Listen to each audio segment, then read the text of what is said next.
Halo para sahabat sekalian, selamat bertemu lagi dengan Multi Berkah Channel.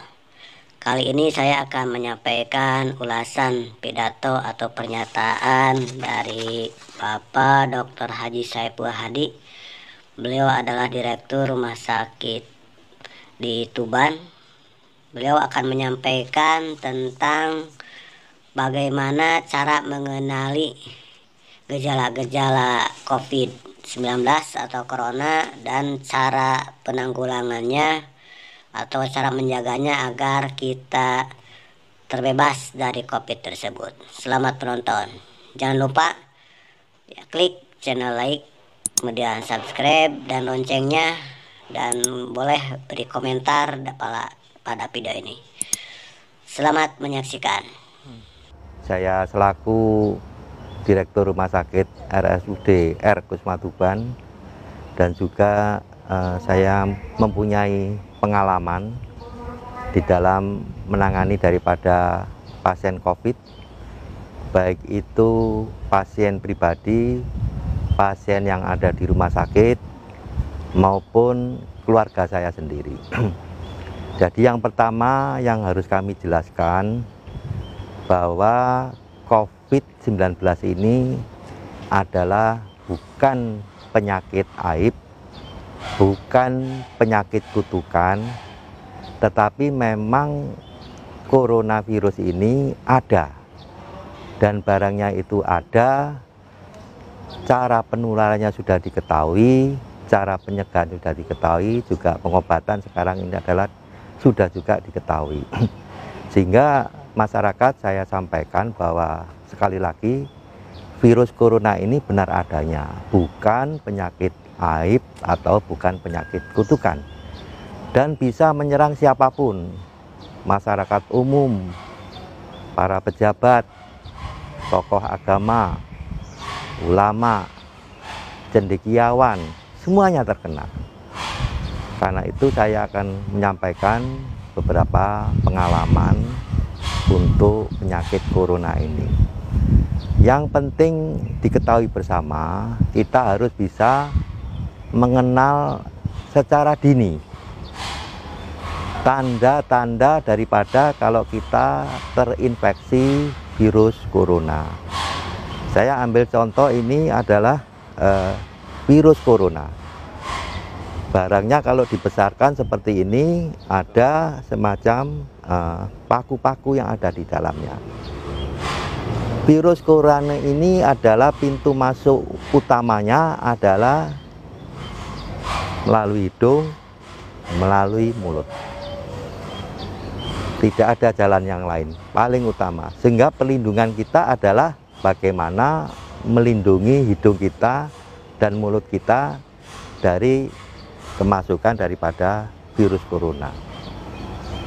Apabila virus ini masuk di dalam tubuh manusia ke rongga nasofaring, ya, nasofaring itu adalah rongga antara hidung dan tenggorokan. Saya ibaratkan ini nasofaring, begini masuk, maka virus ini akan merusak daripada sel-sel yang ada di rongga nasofaring. Kalau dirusak, sel-sel ini akan mempunyai gejala-gejala yang khas. Yang pertama adalah hidung tersumbat. Yang kedua, tenggorokan terasa sakit dan kering, ada batuk-batuk kering. Ini harus diwaspadai. Beda dengan influenza biasa. Kalau influenza biasa, dia tidak merusak sel-sel, sehingga sel-sel yang ada di rongga nasofaring ini memberikan sinyal kepada otak, memberikan sinyal kepada organ tertentu untuk memproduksi sel darah putih, kemudian masuk ke rongga hidung mengeluarkan ingus. Sehingga ciri khas daripada virus corona ini adalah hidung tersumbat kering, batuk-batuk kering, ada nyeri telan, disertai demam ringan. Ini gejala yang pertama yang harus diketahui bersama. Kita jangan sampai ke gejala lanjut. Kalau terus ini merusak, maka di situ ada sel-sel saraf untuk penciuman dan sel-sel saraf untuk pengecap rasa. Kalau itu sudah dirusak, maka ada tanda yang lain, yaitu adalah anosmia, rasa pembauan yang berkurang, rasa pengecapan yang berkurang. Maka saya sampaikan pada masyarakat, kalau ada tanda-tanda jenengan punya gejala-gejala hidung tersumbat, kemudian ada batuk-batuk kering, ada nyeri tenggorokan, bisa juga sekarang ada tanda-tanda anosmia, rasa pengecapan turun, ditambah lagi gejala-gejala yang lain adalah demam ringan, kemudian ada rasa pegal-pegal. Tapi yang utama itu adalah hidung tersumbat, batuk-batuk kering, nyeri telan, ada anosmia. Ini harus waspada bahwa jenengan terkena infeksi virus corona dalam tahap ringan. Maka ini harus diantisipasi dan harus dicegah supaya yang terinfeksi ini segera sembuh, kemudian tidak menular kepada orang lain, terutama keluarga dan lingkungan. Ini gejala awal. Gejala selanjutnya, kalau ini tidak ditangani, maka virus ini akan terus melakukan replikasi, kemudian dia akan masuk ke dalam paru-paru, merusak daripada sel-sel paru. Maka di situ akan ada tanda-tanda bagaimana terjadi keradangan paru-paru. Tanda-tanda itu adalah salah satunya adalah sesak napas. Kemudian batuk-batuknya lebih sering. Nyeri tenggorokan juga terus ada, ditambah nanti ada tanda-tanda yang lain adalah gejala misalkan lesu, lemah, kepala pusing dan sebagainya. Mengapa demikian saya jelaskan bahwa kalau virus sudah masuk ke dalam paru-paru, maka daya untuk menyerap oksigen ini berkurang. Ini ditandai kalau ada alat namanya oximetri yang ditempelkan ini, dia akan turun saturasi oksigennya, yaitu biasanya di bawah 95%. 94% ke bawah ini waspada bahwa fungsi dari paru-paru ini harus benar-benar diwaspadai. Ada pengurangan daripada fungsi paru-paru.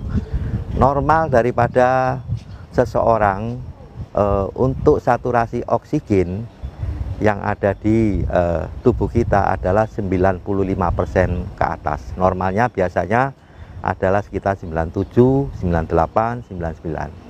Maka kalau virus ini sudah masuk ke dalam paru-paru, oksigen akan turun, akan terjadi peradangan. Gejala-gejalanya tadi saya sebutkan adalah dia ada sesak napas, batuk-batuk kering ini makin sering, ada nyeri telan, kemudian ditanda-tandai dengan tanda-tanda lain, lesu, lemah, mual, kepala pusing, karena oksigen di dalam tubuh sudah berkurang. Kalau virus ini terus berkembang, dia masuk ke dalam rongkongan, kemudian ke usus, ini bisa ditertai dengan tanda-tanda lain, yaitu diare. Diare karena virus corona. Maka kalau sudah ada tanda-tanda yang berat ini, segera untuk dirujuk ke rumah sakit. Jangan sampai terlambat. Ini adalah gejala yang khas yang seseorang terinfeksi daripada virus. Masyarakat sampai saat ini masih kadang-kadang ragu, saya ini terinfeksi virus atau bukan. Maka dengan pengalaman saya yang saya sebutkan tadi, menangani pasien pribadi, kemudian melihat pasien-pasien yang ada di rumah sakit, termasuk keluarga saya sendiri, saya hampir pasti kalau muncul tanda-tanda seperti ini, hampir pasti 90% terinfeksi corona. Segera berobat. Kemudian bagaimana cara mengobati untuk pasien terinfeksi? Kita bisa mengobati diri sendiri apabila kita masih terinfeksi oleh virus corona dengan gejala-gejala yang ringan atau gejala sedang yang saya tadi sebutkan, yaitu adalah pertama hidung tersumbat, kemudian ada nyeri telan, kemudian ada batuk-batuk ringan, ada demam ringan, ini segera kita obati sendiri. Apa obatnya? Satu, bahwa virus ini akan mati oleh yang namanya antibodi. Antibodi ini adalah zat yang dikeluarkan oleh tubuh kita sendiri untuk melawan daripada virus. Bagaimana antibodi ini bisa terbentuk dengan optimal? Apabila yang bersangkutan ini tidak stres. Kalau stres, maka produksi daripada antibodinya tidak optimal. Kita enjoy saja, kalau terkena virus, kita senang saja, percaya diri dan semangat. Ini salah satu adalah untuk meningkatkan antibodi secara optimal. Bapak Ibu sekalian, selanjutnya bagaimana? Untuk yang kedua, antibodi ini meningkat kalau kita nanti juga mengkonsumsi makanan yang bergizi dan vitamin, utamanya adalah vitamin C. Vitamin C ini adalah vitamin yang sifatnya basah dan ini bisa untuk meningkatkan daripada antibodi tubuh manusia. Konsumsi teratur vitamin C sehari, makan teratur, dipaksa, kalau tidak mau makan dipaksa untuk makan. Ini yang kedua.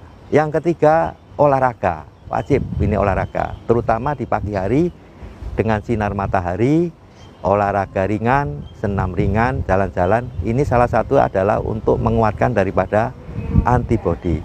Mandi air hangat. Mandi air hangat ini cukup penting untuk menyegarkan tubuh.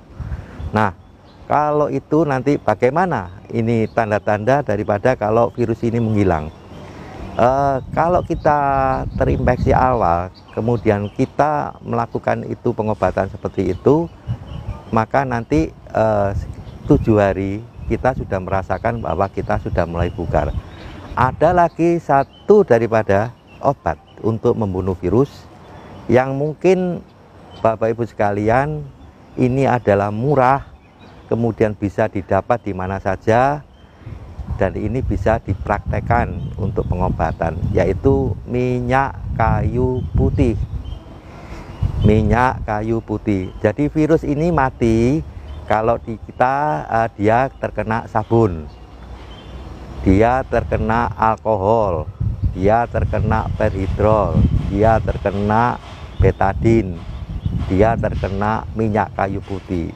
Sehingga apabila virus ini masuk di dalam tubuh manusia, kemudian ke tenggorokan, selain obat yang saya sebutkan tadi, maka untuk perlindungan, masker ini pertahanan pertama.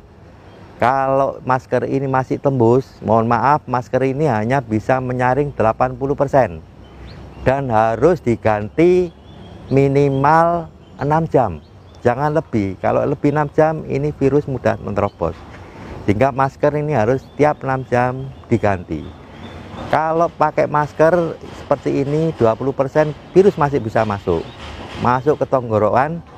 Maka alternatif kedua untuk mematikan virus yang ada di tenggorokan atau rongga nasofaring, kita tetesi masker ini 5 tetes tiap 5 jam, minyak kayu putih, kemudian kita hirup. Maka daripada udara yang ada minyak kayu putihnya terhidup ini masuk ke rongga nasofaring, di situ dia akan membunuh. Apakah itu cukup? Belum. Kita menyediakan setiap hari 3 gelas ukuran kecil, beri air hangat, beri 9 tetes minyak kayu putih, kemudian diminum. Tetapi minumnya adalah tidak langsung diminum, dilakukan untuk kumur-kumur. Tujuannya adalah apa? Untuk membersihkan virus yang ada di tenggorokan. Kemudian ditelan sedikit-sedikit sampai habis. Lakukan minum sehari 3 gelas kecil air hangat 9 tetes pagi, siang, dan sore. Insya Allah dengan obat-obat ini jenengan bisa terhindar daripada infeksi virus dengan gejala berat. Dan juga kalau sudah ada tanda-tanda yang seperti ini, Mohon nanti kalau di rumah, kalau isolasi mandiri, tetap memakai masker. Jangan sampai dilepas masker. Kelemahan kita memakai masker adalah di rumah dilepas. Kemudian kita berbicara satu sama lain dengan bergerombol dilepas. Makan bersama dengan kontak erat, jarak satu sama yang lain tidak sangat minimal di bawah 2 meter dilepas. Ini bisa masuk. Itu saya ingatkan, kalau ada tanda-tanda seperti itu di rumah isolasi mandiri, kemudian pakai masker, keluarganya juga pakai masker ya. Kalau sudah biasa masker tidak akan ada rasa sesak sama sekali, kecuali tidur, dan harus terpisah daripada keluarga yang lain, terpisah kamarnya, terpisah untuk alat-alat daripada makan, terpisah daripada untuk tempat mandi, terpisah daripada untuk tempat istirahat.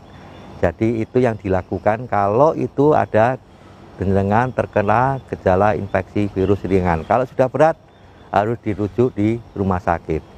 Jadi intinya saya tekankan lagi, untuk pencegahan daripada terkena virus, satu, kita harus tertib protokol kesehatan 3M ya. Masker, kemudian mencuci tangan dan menjaga jarak. Masker ini jangan hanya sekedar masker. Masker ini setiap 6 jam harus dilepas. Masker ini masih tembus 20%, masih tembus virus. Maka harus dijaga, ditetesi minyak kayu putih setiap 5 jam. Kemudian yang kedua tadi menjaga jarak, dan jangan lupa selalu cuci tangan pakai sabun. Kemudian kalau kita di kerumunan, jangan sampai kita berbicara satu sama yang lain untuk nanti melepas masker. Ini adalah cara penularan virus, dengan kita kelengahan sedikit pun dia bisa masuk. Contohnya sudah banyak, sehingga kita harus benar-benar disiplin di dalam protokol kesehatan. Saya kira itu yang bisa saya sampaikan. Semoga apa yang saya sampaikan ini bisa bermanfaat khususnya bagi masyarakat Tuban, dan saya berharap virus corona yang ada di Kabupaten Tuban bisa menurun dan masyarakat Tuban bisa sehat dan bisa beraktivitas sedia kala. Sekian, terima kasih. Assalamualaikum warahmatullahi wabarakatuh.